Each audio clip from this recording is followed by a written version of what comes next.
Hello hello hello students. Okay, आपण एक नवीन टॉपिकला सुरुवात केलेलं होतं, मेकॅनिकल प्रॉपर्टी ऑफ फिजिक्स. एक अशा पद्धतीचं जे काही मी हात करतो, फ्रिक्शन्स करत असतो. एक आपण थंडीमध्ये एक असा एक्सपेरिमेंट केलेला असेल, जेव्हा आपल्याला थंडी जास्त होते आपण एक दोन हात एकमेकावर रब करत असतो. यालाच म्हटलं तर फ्रिक्शन. आजच्यातलं टॉपिकचं नाव काय? फ्रिक्शन्स असणार आहे. आजच्या लेक्चरमध्ये आपण फ्रिक्शन स्टडी करणार आहे in the form of under the topic of mechanical properties of solids. Friction म्हणजे काय असते? जेव्हा आपण एकमेकांवर हात घासत असतो तेव्हा त्यात जे काय कॉन्टॅक्ट होत असते, एकमेकांमध्ये कॉन्टॅक्ट झालेलं असते, तेव्हा एक ऊर्जा तयार होते, एनर्जी, किंवा हात जे काय असतात वाम होत असतात. मॅक्झिमम आपण थंडी दिवसात अशा एक्सपेरिमेंट करत असते, तर त्याला आपण फ्रिक्शन म्हटलं जातं. तर या आजच्या टॉपिकला आपण सुरुवात करू. Friction in a solid. Friction in solid. जे काय आपले दोन हात असतात ते सॉलिड्सच असतात, म्हणजे आपण काय स्टडी करतो? Friction in solids. जर तुम्ही विचार लिक्विडमध्ये फ्रिक्शन होते, मे बी और may not be, I don't know, but आपण स्टडी करायचं आहे फक्त आणि फक्त. जास्त काही डोक्यामध्ये फालतू विचार न घालता आपण काय करायचं? फक्त मेकॅनिकल प्रॉपर्टी ऑफ सॉलिड, त्याचा काय बघायचं? Friction of in solid. ठीक आहे. फ्रिक्शन म्हणजे काय? एक प्रॉपर्टी आहे, physical property of the materials आहे. एक मटेरियलचं प्रॉपर्टी आहे which can be resist the relative motions of the between two surface which R actual in contact. This is called as process. म्हणजे दोन ह्यामध्ये होणारं फ्रिक्शन आहे ते फ्रिक्शन या दोन्ही हाताच्या मोशन्सला, रिलेटिव्ह मोशन्सला काय करत असते? रिड्यूस करण्याचा प्रयत्न करत असते. It can be oppose or resist the relative motion between two surface. या दोन हाताचे जे काही सरफेस आहेत ॲक्च्युअल कॉन्टॅक्टमध्ये आहेत त्याला देखील काय करत असते? रिड्यूस करण्याचा प्रयत्न करत असते. It is the property of materials. It is property of materials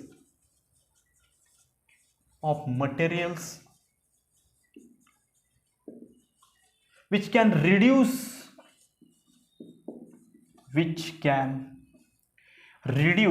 or resist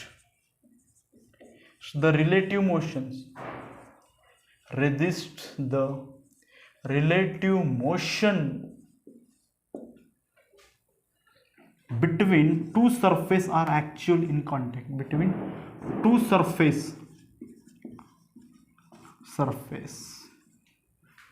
is called friction. ज्यामध्ये फोर्स तयार होत असते, ज्यामध्ये फोर्स तयार होते त्या फोर्सला काय म्हटलं जातं? फ्रिक्शनल फोर्स म्हटलं जातं. ठीक आहे, आपण एक नेक्स्ट पार्टमध्ये बघायचं आहे. याच्या नेक्स्ट पॉईंटला पहिल्यांदा आपण फ्रिक्शन इन अ सॉलिड म्हणजे फ्रिक्शन म्हणजे काय स्टडी करू. एक प्रॉपर्टी आहे मटेरियलचं जे काय करत असते, जे काय दोन सरफेस आहेत कॉन्टॅक्टमध्ये आहेत त्यांच्या दोघांमध्ये जे रिलेटिव्ह मोशन्स आहे त्याला रेजिस्ट करायचा प्रयत्न करते, त्याला रेजिस्ट करतं, त्या प्रॉपर्टीला म्हटलं जातं friction. It is a property of materials which can be resist the relative motions between two surfaces which are actual in contact is called as friction. आणि त्यामध्ये फ्रिक्शनल फोर्स म्हणजे काय? The mechanical force between two solid surface in contact with each other is called as frictional force. जे काही दोनमध्ये mechanical force आहे एक दुसऱ्याच्या जे कॉन्टॅक्टमध्ये आहेत त्याला म्हटलं जातं frictional force. It is the mechanical force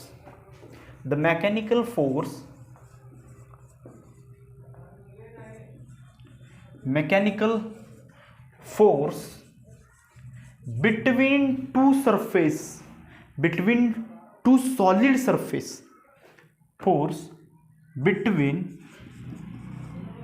two solid surface which are actual in contact, surface in contact is called, बरोबर आहे का? ठीक, in contact is called frictional force असणार आहे. ठीक, what is the frictional force? जे काही mechanical force आहे दोन सरफेसमध्ये, दोन सॉलिड सरफेसमध्ये जे काय ॲक्च्युअलमध्ये कॉन्टॅक्ट आहेत और ते दोन्ही इच अदर जे काही फोर्सेस आहेत ते ह्याच्यावर फोर्स एक्झर्ट करतं, हे ह्याच्यावर एक्झर्ट करतं, जेव्हा ते फ्रिक्शनमध्ये असतात, जे रिलेटिव्ह मोशन्समध्ये असतात, इन कॉन्टॅक्टमध्ये असतात. दिस इज द टेबल आहे असं कन्सिडर कर, टेबलचं सरफेस, आणि this is one of the duster किंवा कुठल्याही पद्धतीचा एक ब्लॉक आहे. ज्या ह्या दोन्हीमध्ये जे काही सरफेस आहे या ठिकाणी काय होत असते, फ्रिक्शन होत असते, आणि हे फोर्स यावर एक्झर्ट करते, आणि हे ॲक्शन रिॲक्शन जे काही फोर्स असते न्यूटन्स लॉ, हे दोन्ही एकमेकावर फोर्स एक्झर्ट करत असतात, आणि ते exerted each other force is called as frictional force. One body moving on another body to exert certain amount of force on each other surface. म्हणजे ही एक बॉडी या दुसऱ्या बॉडीवर मूव्ह होत आहे, हे बॉडी इकडं मूव्ह होत आहे असं कन्सिडर करा. जेव्हा बॉडी एका दुसऱ्यावर मूव्ह होत असते ती काय करत असते, एक दुसऱ्यावर फोर्स एक्झर्ट करत असतात, and it is the opposite and directions. हे काय असते, जे काही फोर्स एक्झर्ट करत असते अपोजिट डायरेक्शन, मी खाली दाखवलं, हे वर दाखवलं, जे फोर्सचे डायरेक्शन असतात ते कसं असतं, अपोजिट डायरेक्शन्स असू शकतात, असतातच, असू शकतात नाही, असतातच. ठीक आहे. काय बघितलं आपण फ्रिक्शनमध्ये, फ्रिक्शन इन सॉलिडमध्ये जे काही फ्रिक्शन्स आहे, it is the property of materials which can be resist the relative motions between two body surface, two solid surface which are in contact is called as friction. त्यानंतर frictional force म्हणजे काय, एक mechanical force आहे between two solid surface in actual contact which can be exerted each other. This is called as frictional force. त्यानंतर दोन body असे moving होत आहे, एक बॉडीवर एक दुसरं बॉडी मुव्हिंग होत आहे. One body is moving on another body, ही काही जे ब्लॉक आहे हे या डायरेक्शनमध्ये मूव्ह होत आहे. Then the certain amount of force are exerted and each other, जे काही सर्टन अमाऊंट ऑफ फोर्स आहे ते एक्झर्ट करत आहे इच अदरमध्ये, आणि त्या फोर्सची काही डायरेक्शन्स आहे अपोजिट इन डायरेक्शन. जर खालची बॉडी वर फोर्स अप्लाय करत असेल तर वरची बॉडी काय करत आहे, डाऊनवर्ड डायरेक्शनमध्ये फोर्स अप्लाय करत आहे. तर या ठिकाणी काही गोष्टी दोन पॉईंट्समध्ये आपण काय केलं, फ्रिक्शन म्हणजे काय समजून घेतलेलं आहे. जेव्हा एक दुसऱ्यावर रब करत असतो ते ॲक्च्युअल कॉन्टॅक्टमध्ये असतात, त्यांच्यामधले एका फोर्सला म्हटलं फ्रिक्शनल फोर्स म्हटलं जातं, ते एक दुसऱ्यावर एक्झर्ट करतात. त्याचबरोबर आपण बघितलं फ्रिक्शन म्हणजे काय, एक प्रॉपर्टी आहे जे काय करत असते, रिलेटिव्ह मोशन्सला अपोज करायचा प्रयत्न करत असते. ॲक्च्युअल सुरुवात कुठनं झाली, म्हणजे ओरिजिन कुठलं झाली या गोष्टीचा, ओरिजिन और start of friction force. Friction काय आहे, ह्याची सुरुवात कुठून झाली, ह्याचे टाईप्स किती आहेत, म्हणजे हे जे पहिल्यांदा आजच्या लेक्चरमध्ये आपण सुरुवात कुठून झाली, काही बेसिक पार्ट्स आपण बघायचं आहे फ्रिक्शन इन अ सॉलिड. त्यानंतर बघायचं टाईप्स ऑफ फ्रिक्शन आणि ॲडव्हान्टेजेस, डिसएडव्हान्टेजेस, याचे काही फायदे देखील आहेत, काही तोटे देखील आहेत, अशा काही गोष्टी वेगवेगळ्या आहेत आपण स्टडी करणार आहे. एक स्मूथ सरफेस घेतला, स्मूथ पॉलिश्ड सरफेस घेतलेला आहे, आणि त्याचे कसं आहे, it have the irregularity of interlocking of two surface in contact आहे. जे काही दोन बॉडी घेतली जी काही पॉलिश्ड आणि स्मूथ आहे, आणि त्यामध्ये जे काही अमाऊंट, जे काही मॉलिक्युल्सची जी काही रेग्युलरिटी, काही इरेग्युलरिटी आहे, इंटरलॉकिंग जे काही स्पेसिंग असतात, इंटरलॉकिंग इरेग्युलरिटी आहे, जे काही दोन सरफेस घेतलं ते कॉन्टॅक्टमध्ये ठेवलेलं आहे. Then the friction does not decreased, it may be increased. म्हणजे दोन पॉलिश सरफेस जरी घेतला, ते इरेग्युलरिटी जरी असल्या तरी देखील फ्रिक्शन काय होत नाही, डिक्रीज होत नाही, इन्क्रीज होतं. काय घेतलं आपण पहिल्यांदा, पॉलिश्ड और स्मूथ सरफेस घेतला, smooth and polished surface, smooth and polished surface घेतला. ते कसे आहेत, it have irregularity of interlocking atoms असतील, इरेग्युलरिटी पहिल्यांदा इरेग्युलरिटी आहेत असं लिहायचे.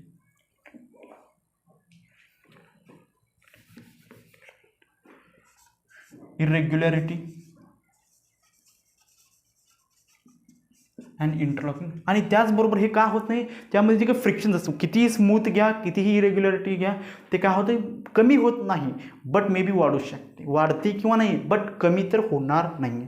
Friction does not decrease, friction does not decrease, friction हे कमी होत नाही, मे बी वाढू शकते किंवा वाढू शकणार आहे, बट कमी मात्र होणार नाही. किती स्मूथ घेतला तरी त्यामध्ये फ्रिक्शन ते आहे ते असणारच. काय आहे, ती प्रॉपर्टी आहे ते मटेरियल्स, ठीक आहे, जे काही रिलेटिव्ह मोशनला अपोज करणे. It could not be depend on irregularities of the materials. जे काय हे कशावर डिपेंड नाही आहे, इरेग्युलरिटीवर डिपेंड नाही, हे आता कळलं आपल्याला. It's not depends on इरेग्युलरिटी of materials.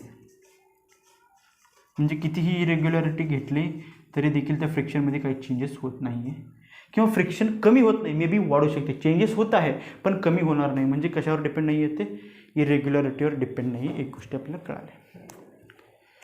Friction is caused the force of attractions between two molecules जे of the surface which are actually in contact. म्हणजे जे काही फ्रिक्शन आहे फोर्स ऑफ अट्रॅक्शन आहे, फोर्स ऑफ अट्रॅक्शन करत असतं.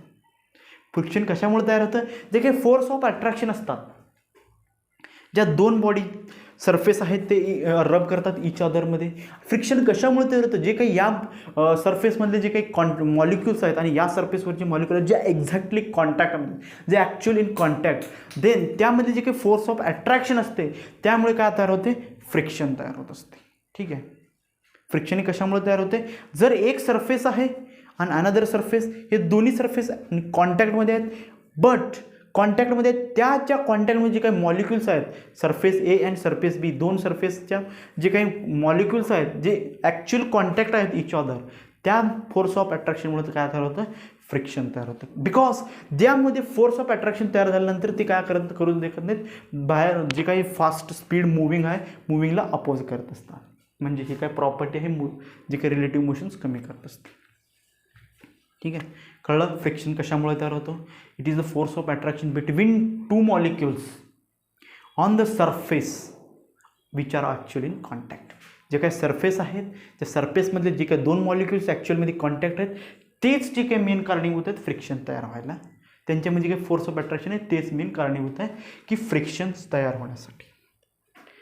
आता आपण फोर्स ऑफ अट्रॅक्शन बघितलं, जे काही मॉलिक्युल्स आहेत, जेव्हा त्या दोन्ही molecules having the same materials, त्या फोर्सला म्हटलं जातं कोहेसिव्ह फोर्स. ओके, एक इंटरेस्टिंग नवीन टॉपिक या ठिकाणी आलेला, cohesive force. Force of attraction between two molecules having the same materials. Okay, force of attractions having same molecules. Force of attractions having same molecules.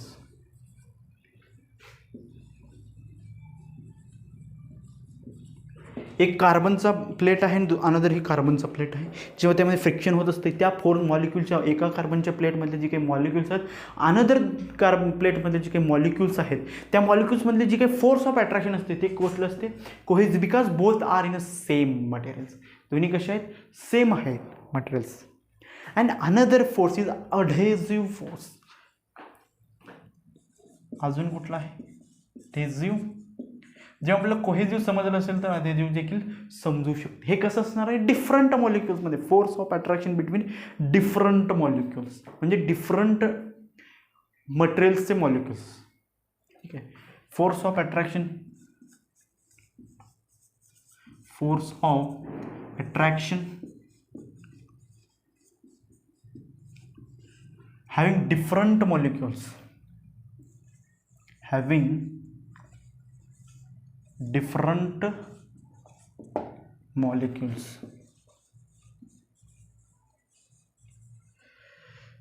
बघूया त्या ठिकाणी ॲक्च्युअली काय झालेलं आहे.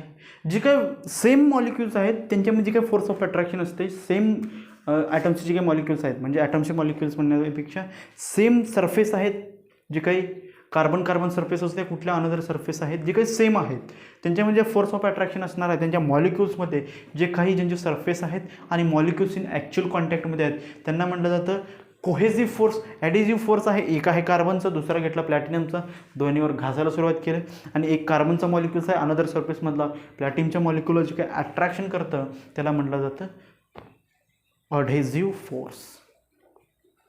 Then we can be revise in 1 minute of whole lectures. Friction in a solid, it is the property of the materials which can resist the relative motions between two surface. two surface of the solids is called as frictions. When we can use one plate and we can use another, the motions of any one body is motions of any another surface, then the force of attraction between two molecules is caused, two molecules which are actual contact in between, then we caused the frictions. अशा पद्धतीने वेगवेगळ्या गोष्टी आपण study केलेल्या आहे. पहिल्यांदा frictional force म्हणजे काय, a mechanical force between two solid surface in contact is called as frictional force, जे काही इच अदरवर एक्झर्ट होत असतात. ठीक आहे. ओरिजिन्स म्हणजे स्टार्ट कुठून झालं फ्रिक्शनचं, smooth and polished body, polish आणि स्मूथ इरेग्युलरिटी असलेले एखादी सरफेस घेतले, दोन सरफेस दोन्ही एकमेकांवर रब केले, त्या ठिकाणी काय होत नाही, friction is does not decrease, may be increase होत आहे पण डिक्रीज होत नाही. म्हणजे त्यावरून एक गोष्ट कळाली, it is not depends on the irregularity of the materials. आणि friction is caused the force of attraction between two molecules of that surface having actual in contact. म्हणजे ते दोन सरफेसमध्ये दोन डिफरंट जे काही मॉलिक्युल्स आहेत, ते मॉलिक्युल जेव्हा कॉन्टॅक्टमध्ये असतात त्यांच्यामध्ये फोर्स ऑफ अट्रॅक्शन असते, त्या फोर्स ऑफ अट्रॅक्शनमुळे फ्रिक्शन तयार होत असतं. फ्रिक्शन काय असते, एक मोशनला अपोज करते, जे रिलेटिव्ह मोशन्स आहेत दोन बॉडीमधले, दोन सरफेसमधले. Then area between the two surface is less, जे काही एरिया असते दोन सरफेसमध्ये जे काही एरिया कमी असते तितकाच व्हेरी लो प्रेशर, म्हणजे तितकाच प्रेशर कमी असते, जे काही पॉईंट ऑफ फ्रिक्शनचं जे काही पॉईंट आहे जितका कमी असते तितका प्रेशर जास्त असते. एरिया जितका कमी, area between two surface is minimum, जे काही दोन सरफेस आहे, हे सरफेस आहे, हे सरफेस, दोन्हीमध्ये जे काही इंटरमॉलिक्युलर एरिया आहे, कन्सिडर करा हे एक ब्लॉक आहे आणि त्याच्या खाली हे आहे, ही जी सरफेस असते ही किती कमी असते त्याच्यावरून फ्रिक्शन जास्त असते, म्हणजे जे फोर्स एक्झर्टेड जास्त असणार आहे. Freshers at a point of काय असणार आहे, फ्रिक्शन्स, हे काय असणार आहे, मॅक्झिमम असणार आहे. एक पॉईंट या ठिकाणी आपल्याला लक्षात नोट डाऊन करून घ्यायचं. ठीक आहे. आता आपण नेक्स्ट लेक्चरमध्ये बघणार आहे टाइप्स ऑफ फ्रिक्शन्स. त्याच्या नेक्स्ट लेक्चरमध्ये advantages and disadvantages of the friction. फ्रिक्शनचे काही फायदे देखील आहेत, काही तोटे देखील आहेत, ॲक्सिडेंट वगैरे या गोष्टी देखील त्या ठिकाणी आहेत, ब्रेक्स आहे, त्यानंतर गाडी स्लिप्स मारत असते, ही it is a advantages, disadvantages या ठिकाणी आपण स्टडी करणार आहे नेक्स्ट लेक्चरमध्ये. बट ह्याच्यानंतरच्या एक्झॅक्ट नंतरच्या लेक्चरमध्ये आपण स्टडी करणार आहे टाइप्स ऑफ फ्रिक्शन. फ्रिक्शनचे मेनली किती टाईप आहेत, 3 टाईप आहेत. पहिला static frictions, rolling frictions and kinetic frictions.